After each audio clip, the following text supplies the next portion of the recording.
Every team, every topic, everywhere. This is Believe. Rise up! Rise up!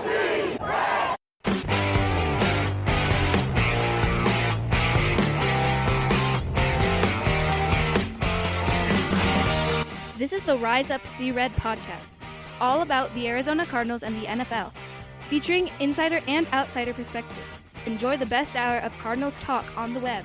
Now here are your hosts, Jess Root and Seth Cox.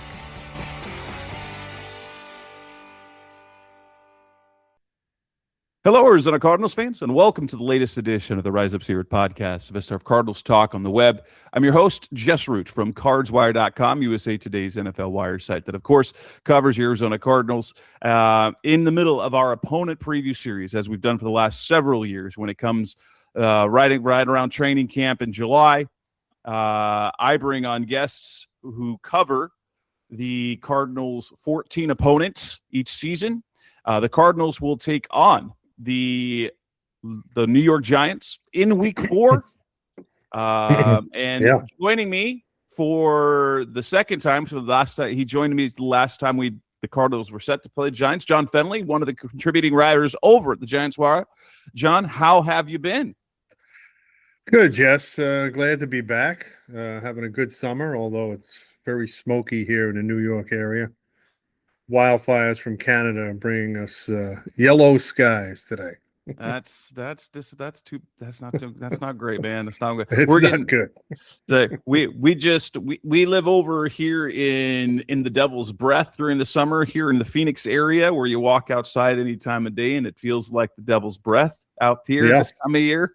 But that's par for the course. It's always interesting to me because I'll see every once in a while there'll be sometime talking about a heat wave across the country, and they're like, look at this, the number of places that are going to hit 100 degrees over the weekend or whatever. I'm like, oh, that's Tuesday for us. Like, what was it, like 2 years ago? We had 110 straight days of 100-degree temperatures. Wow. I don't know if I could do that, but.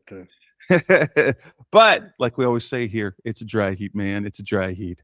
Last season, the New York Giants didn't have a great year. It marked the end of the Brian Daboll regime, and he brought the magic early on. They made the playoffs his first year, but last year they go through a stretch where they lose their first 3 games. They win 2 out of 3, and then they drop 1, 2, 3, 4, 5, 6, 7, 8, 9 games in a row before winning their final 2 games, beating the Vegas Raiders and the Cowboys, finishing 4-13.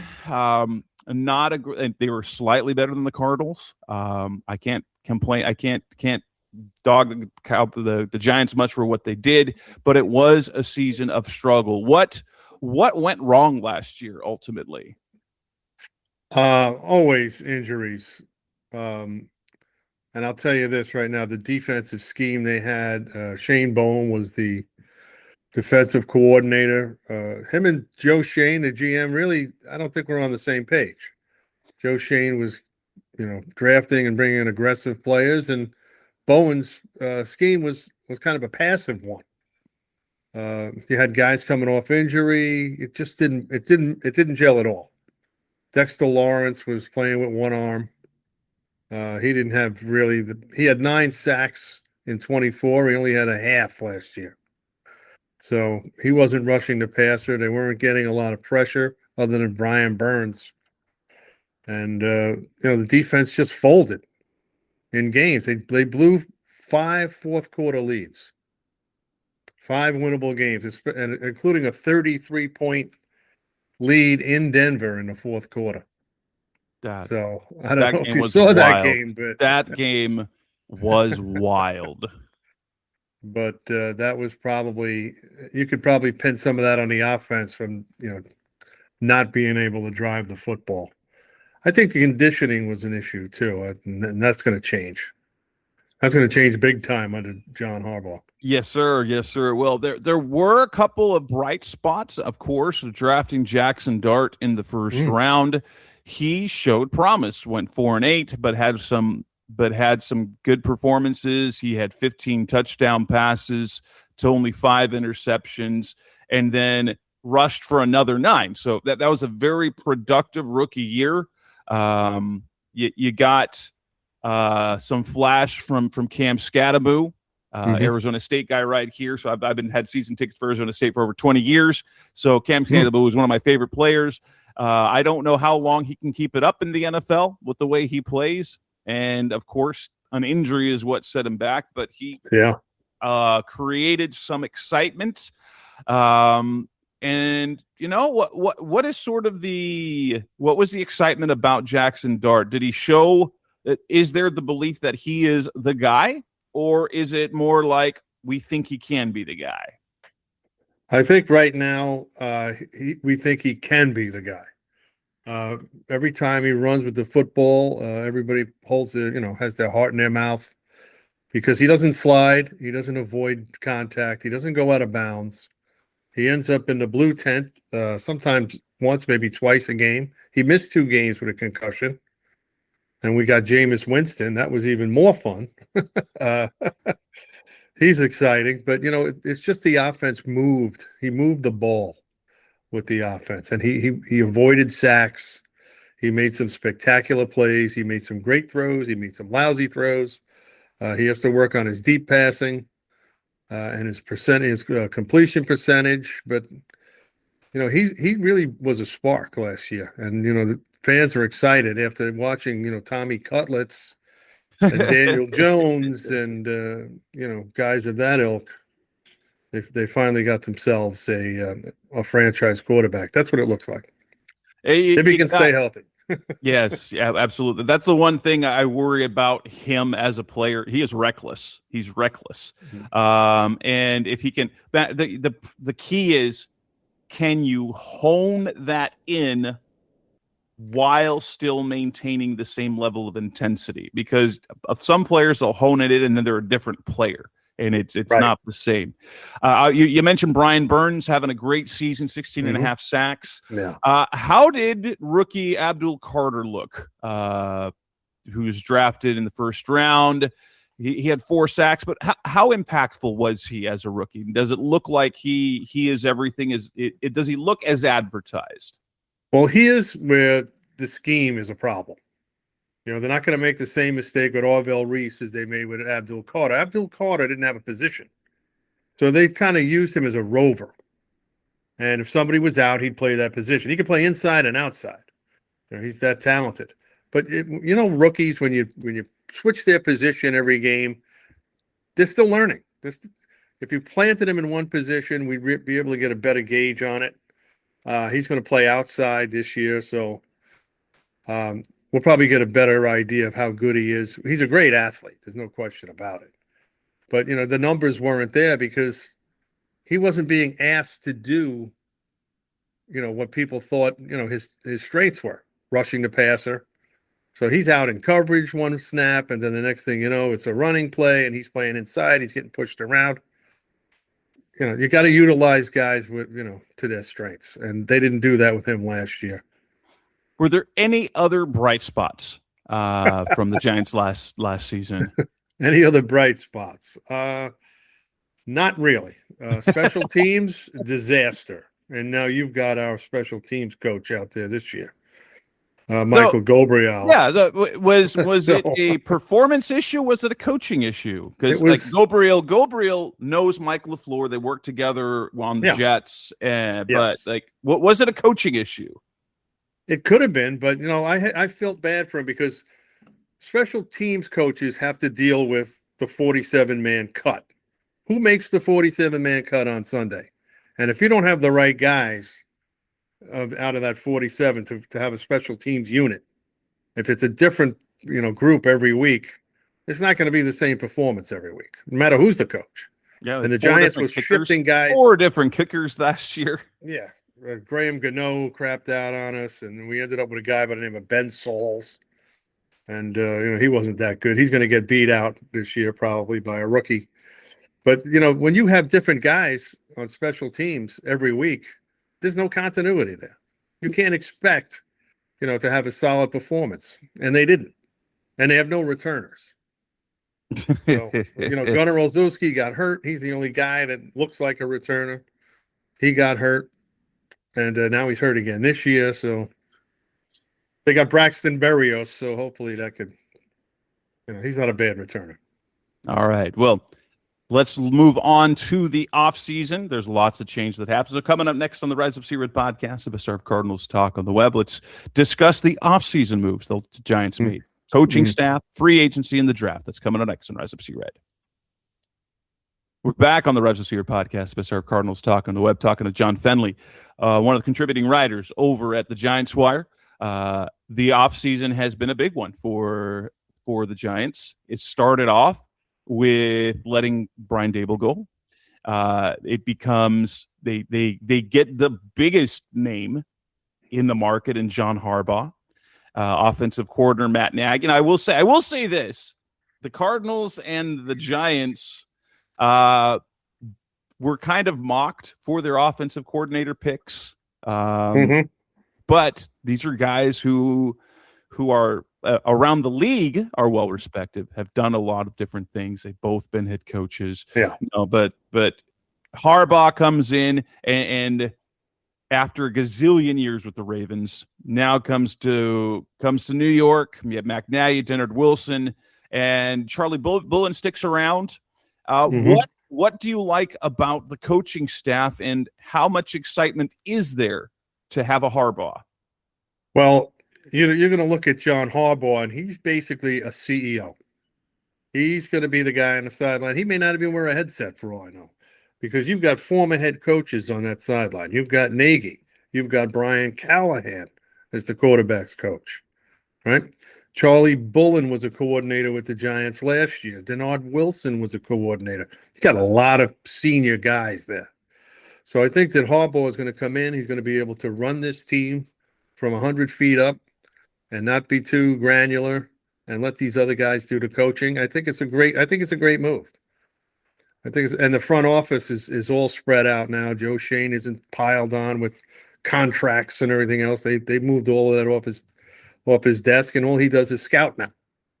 So, they decided to spend some money, $100 million on John Harbaugh. He doesn't come cheap. No. Over 5 years. And, he just had carte blanche to hire whoever he wanted. Which, honestly, and you're going to get a guy like John Harbaugh, you can't limit him. You say, okay, what do you want? And that's what they did. They sent a plane for him, made sure he didn't leave the building once they got him in here.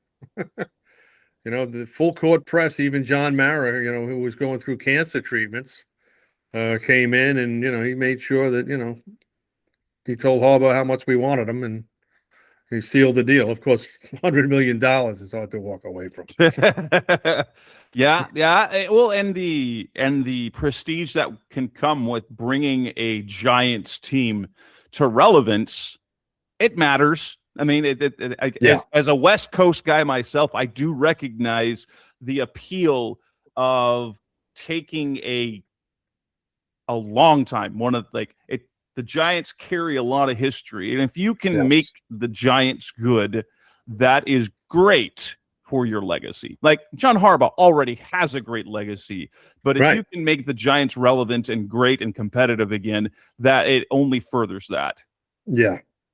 And, that was his speech, his opening speech to the media, is that, his father said, look, you don't get a chance to coach a team like the Giants or a franchise like the Giants.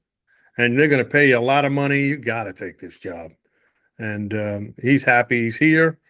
We'll see how it goes. But, when you want to hire a guy, the Giants always bring or sign a free agent. They bring him through the front lobby. And it's like a museum. There's a lot of trophies. There's 4 Super Bowl trophies there.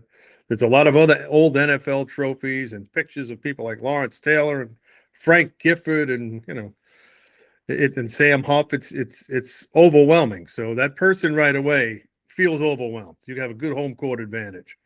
So they've been able to snare a lot of free agents and coaches that way. I mean, I've been in that lobby a lot of times myself, and I know what's there already, and I still stop and look at it. Yeah, it's impressive. We move on to free agency, and the biggest move that they made was not actually a free agent move, but rather the trade to send Dexter Lawrence to the Cincinnati Bengals. Yeah. What was the motivation for it? How do you view that move to send Lawrence, who, you know, by all accounts is a game wrecker? You said he was playing with one arm last year, so wasn't as good. Right. But you move on from him, who's arguably been their best defensive player for a few years. Yeah, it was not an easy trade to make, but he didn't want to be here anymore. I don't think when he saw John Harbaugh coming in the door, here's a guy, 7-8 year veteran. He's got weight issues. He's 350 pounds. He doesn't want to go through rigorous training camp, an 8-year veteran, and that's what he would have had to do for the same money. You know what I'm saying? They weren't giving him a raise. So they just decided to trade him, and Cincinnati came up with a first-round pick, actually number 10 overall, which was a pretty nice return. You don't get a number 10. You don't get a top 10 pick for a player anymore. You know, and they did. So, and then they backfilled his position with 3 or 4 veterans. DJ Reader is another guy who's pretty good. Shelby Harris. You know, they have a couple of guys in-house that'll step in, and they drafted another kid. So we'll see how it works. No man is an island. You know what they say. Yes, yes. Were there any impact losses in free agency? Guys that were viewed as, oh, that's a bummer. I wouldn't say so, because when last year ended, you could have told me they want to trade this guy. I'm going to say, get rid of him. I like the Cardinals have had seasons like that. I remember back in 2018, as bad as they were, and it felt like even the players who are okay. They tried to get rid of every little bit of stink from 2018 before they cleaned house. Now, obviously, they also Wan'Dale Robinson goes to the Titans. He was their leading receiver a year ago. Casey Kreider, long snapper. He's over here in Arizona now. But additions, you mentioned Shelby Harris, you mentioned DJ Reader. Who are the additions in free agency that are going to make impacts? Well, they signed the first guy they signed was Isaiah Likely, a tight end, played with the Ravens under Harbaugh. Big surprise, because the Giants were looking to get a center or a guard, right? And Linderbaum decided to sign with the Raiders for a gazillion dollars, absurd amount of money that they thought they had, because they thought the Max Crosby trade had gone through.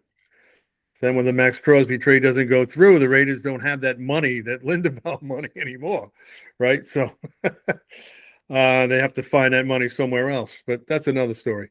Yeah, so the Likely trade was big. They're going to use him as a slot receiver. They already have tight ends. They have Theo Johnson. They have Chris Manhertz, who's a great blocking tight end, a guy who played for Denver for many years. He's a guy from the Bronx. He's a 10-year veteran. This guy is a monster. I mean, he's a great run blocker. He's a good pass protector. They also signed Patrick Ricard, who was the fullback, a Pro Bowl fullback from Baltimore. So he's going to be a bully in the backfield.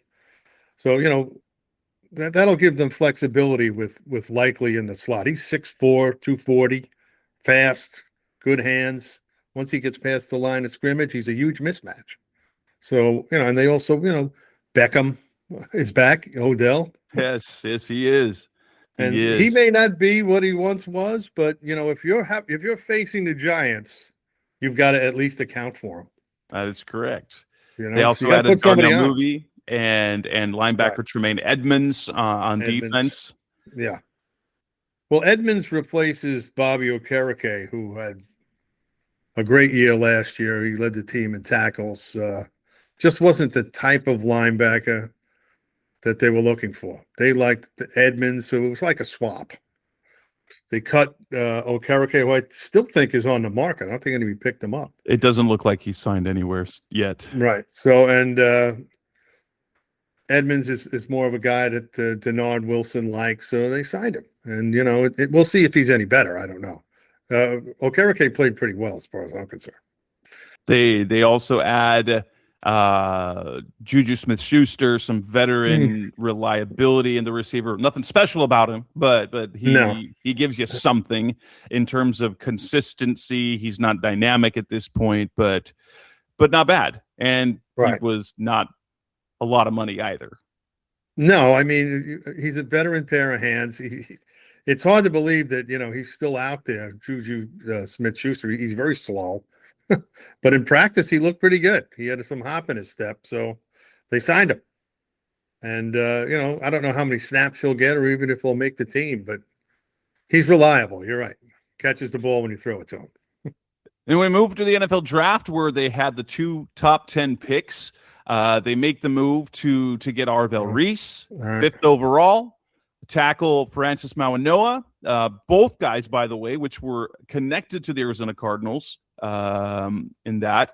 Those 2 guys, before we go to the rest of the draft class, Reese, from what I understand, and correct me if I'm wrong, he's going to be off the ball this year and then kind of go from there, which is interesting for me because Reese, one of the big attractions was his ability to be an edge guy. I guess the Giants, man, I'm guessing this was probably the Cardinals too. One of why they didn't take him 3rd overall is because they viewed him more as a pass rushing threat off the ball who can rush the passer as opposed to a true edge guy.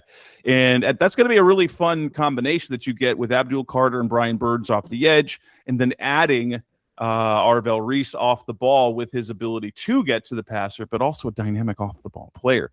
How much impact? What did you think about that pick at 5th overall? It was kind of a surprise. Well, look, just to recap what the Cardinals did, they took Jeremiah Love. If he fell to the Giants, there would have been a fight because there was a lot of people in the Giants war room who wanted Love. So the Cardinals did the Giants a favor by taking him because it was an easy pick when Reese was there at 5.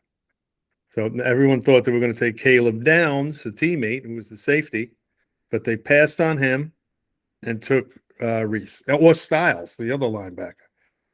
Styles is actually playing the position that Reese will be playing with the Giants. So he was more of a natural fit. Not everybody understood why they took Reese, and the Giants were saying, look, he's going to start here. He's not going to finish his career here. He's going to be bumped outside. They have Kayvon Thibodeau, who is on the last year of his playing his 5th-year option out. And if he goes after this year, that's where Reese will probably end up, on the outside in his spot. And Mauanoa, does he slide right into the starting lineup there at right tackle? Yeah, he's going to be play. Here's the other irritating thing: taking 2 guys in the top 10 and moving their positions. He's going from tackle to guard. Okay. To start, but because they just signed Jermaine Illuminor to a 3-year, $40 million deal, so he's going to be the right tackle, and Andrew Thomas is going to be the left tackle. So Mauanoa's going to play.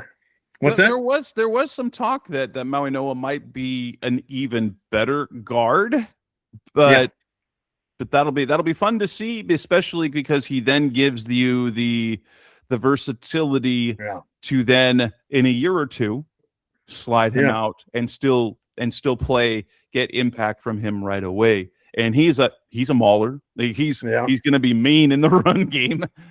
So that'll be with Tyrone Tracy, with Cam Scadaboo coming back. That's going to be a fun group to have. You go round 2, Tennessee cornerback Colton Hood, that is. Notre Dame receiver Malachi Fields in round 3, and then nothing until round 6 where they got 3 picks. Auburn defensive lineman Bobby Jameson Travis, offensive lineman J.C. Davis, and BYU linebacker Jack Kelly, by the way, a player. I think I really like Jack Kelly.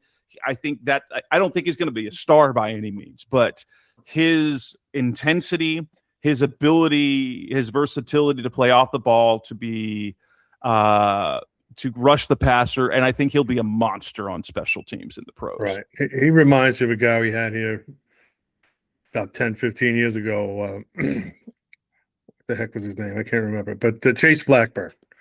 And he was a great special teams guy. And when he plugged him in on defense, he always made plays. And this is what this guy Kelly looks like to me. Looks like a guy that has a nose for the football. He's got good sense on the field.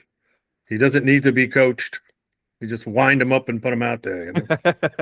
Like he's got size. He's got athleticism too. That's the thing. It's like he's also quite athletic. So he's not like undersized. He's not just scrappy. He's big. Yeah. He's athletic, and he got tape too. So I like that. But going from Hood all the way down, is anyone going to be expected to make much of an impact in year one? Well, the Giants have a little bit of an issue at outside boundary corner. Paulson Adebo was coming off a knee injury when they signed him last year. He was so-so. But like I said, these guys weren't asked to press. They start the snaps backpedaling. So that's not what Adebo does best. So hopefully, he has a bounce back year. Greg Newsome, who was a former first-round pick of the Browns, they signed him. We don't know what he's all about. We haven't really seen him play at all. And Hood and Tay Banks, Deontay Banks, who was a Giants first-round pick in 23.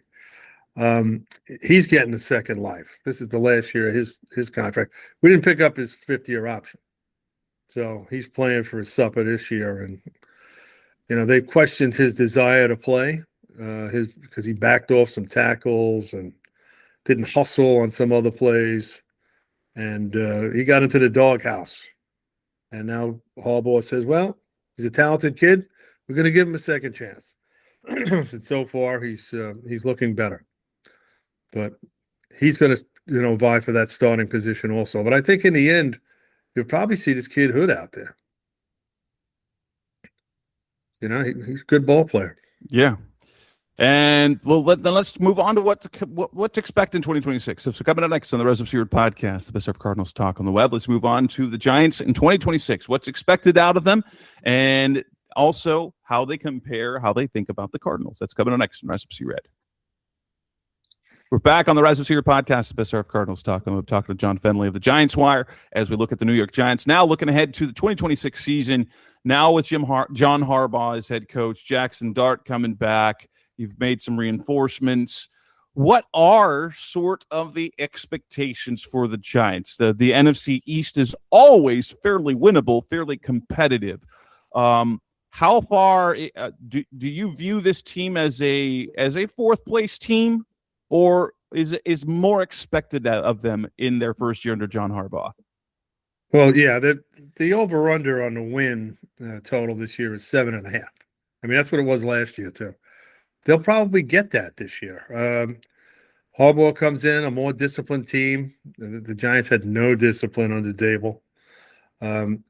Less penalties, a tougher team, a hard-nosed team, a more well-conditioned team that could play 60 minutes.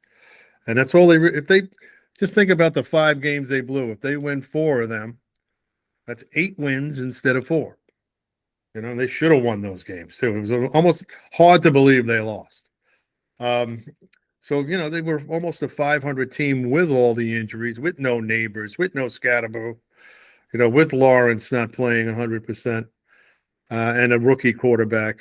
So this year, more discipline, more direction. Better coaching, and Dart in his second year. I'll tell you, 7 wins should be easily attained. So we look at the schedule. 3 of their first 4 games are at home. They start off against the Cowboys. Home openers for me, those are always, I give extra juice to the home team. And so them winning that game, then they have to go on the road to the Rams, a tough one. But then they play the Titans, the Cardinals, and the Titans, Cardinals, Commanders, and Saints.